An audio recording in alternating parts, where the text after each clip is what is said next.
Welcome to Money Talk Viewpoint. I'm Chantel Leeson. Successful businesses have one thing in common, is that they know how to market to the right people with the right message at the right time. Well, with that being said, I want to introduce our guest speaker and our panel for today. Our guest speaker is Mary Elaine Petrucci, and Jonathan and Katie Pfister will be a part of our audience co-hosting, and my co-host is Dennis Williams. Mary, how are you?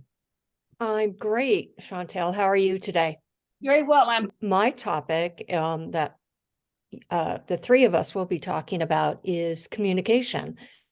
And what I do is help busy, frazzled executives who are juggling family, work, and caring for a loved one to achieve a better balance.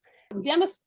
I'm founder and creator of both software application as well as educational programs that focus around communication, actually, in which enabling people to have additional clarity of just how they manage their cash and the impact it can have in boosting their credit score, as well as accelerating getting rid of debt and paying significantly less interest rate that enables them to be able to achieve what's most important to them. And from that, I've seen how marriages and partnerships are actually strengthened. I come from a background of primarily in healthcare, in which be it a CFO, as well as in HR, as well as a clinic administrator, and actually started a long-term care company for Blue Cross Blue Shield of Hawaii years ago. So, and personal experience taking care of my parents as well as my mother-in-law. So communication is just absolutely key in every aspect of it. And so it's been a delight working with Mary as far as assisting her in getting her message out.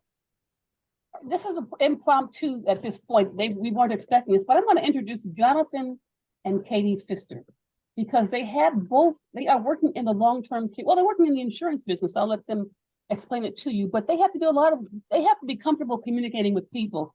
Jonathan and Katie, can you share with a little bit about yourself and what you do? I know you weren't expecting that, but no, it's okay.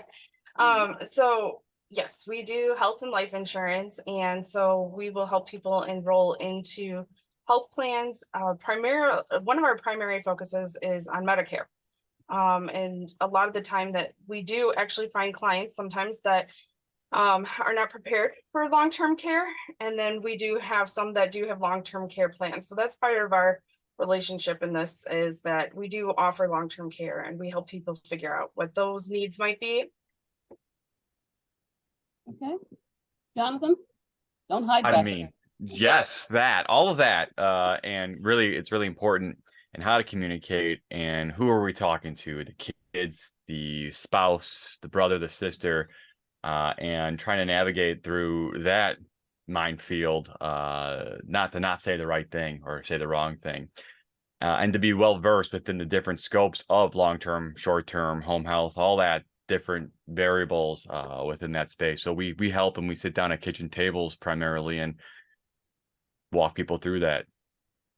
Whether it's for our products or their own products, and they don't know what the heck they have, and we help them navigate that too. So very good. And listen, I'm going to turn this back over to Mary, because the reason we got into this area of talking about long-term care is where Mary's going to pick it up, because we have been talking over the past week or so about the impact people have when someone gets to that phase of life where they need to have caregiving, and whether it's an executive having to stay home with a family member or hiring outside the house. Mary, I'll let you pick it up from here and share with us what you and I talked about last week. Definitely. Our focus is on communication, and what I help clients do is help them really focus in on a person's communication so that they can fill in the gaps, so to speak, whether or not the person that you're talking to is distorting, generalizing, or deleting information. So let me back up a minute. We receive about 12,000 bits of information per second, and that is way too much for us to take in to comprehend.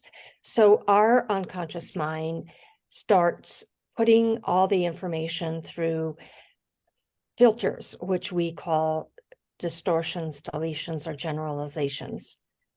And it helps us sort out that information that really best serves our values and our beliefs. And by the end of the day, we're getting down to about 7 plus or minus 2 bits of information that we can really actually comprehend and spend time digesting.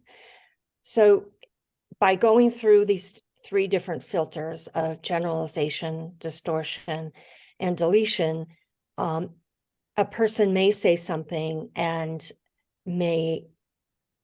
their intention may not be understood by the person that they're talking to. So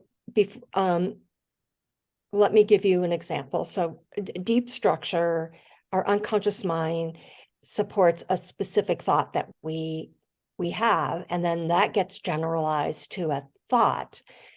And then that thought is distorted, which comes out as August. And then that gets deleted and becomes the ugh is what we actually say.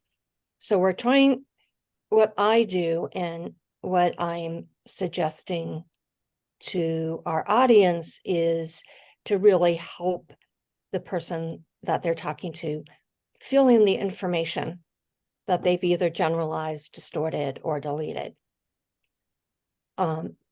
So to begin with, we want to start with distortions because they have the greater leverage to uncover the problem that the person is having in terms of communicating what they want and need and making that problem disappear. So let me give you 2 examples of each of the deletions, distortions, and generalizations. So one of the first distortions is mind reading, where the person claims to know somebody's internal state without really giving the information by which they came about that information. So somebody may say to you, "You don't like me," and your response could be, "How do you know I don't like you?" And that's helping the person that you're talking to recover the source of the information about their statement.